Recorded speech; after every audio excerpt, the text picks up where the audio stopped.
স্বনামধন্য ভারতীয় গীতিকার জাভেদ আখতারের এক ইন্টারভিউতে মানুষ সম্পর্কে চমৎকার কিছু কথা বলেছিলেন। তিনি বলেন, সাধারণ মানুষ চেনার দুটো ধাপ আছে। এক হলো তার সাথে টানা 14 বছর কাটাও, অথবা সেই মানুষের সাথে কিছুদিনের জন্য ভ্রমণ করতে যাও। তবে এগুলো ছাড়াও আমি মনে করি মানুষ চেনার আর একটি বড় উপায় আছে, সেটা হলো রাগের সময় কোনো মানুষের সঙ্গে কাটানো। কারণ একটা ব্যক্তির প্রকৃত চরিত্র প্রকাশ পায় তার রাগের মধ্য দিয়ে।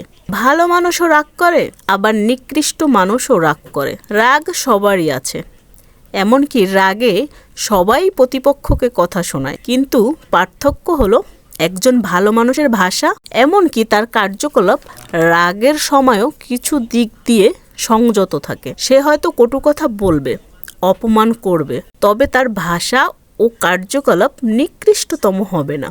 আর সেই সাথে কখনো সেই ব্যক্তির দুর্বল দিক জনসম্মুখে তুলে আঘাতও করবে না। আর নিকৃষ্ট ব্যক্তির শুধু ভাষা নয়, যত নোংরা আচরণ সবগুলোই করবে। আর এতে করেই বোঝা যাবে সে কেমন পরিবারে বড় হয়েছে, সে কি দেখে বড় হয়েছে, আর কেমন মানুষ হিসেবে গড়ে উঠেছে। এটা খুবই গুরুত্বপূর্ণ বিষয়।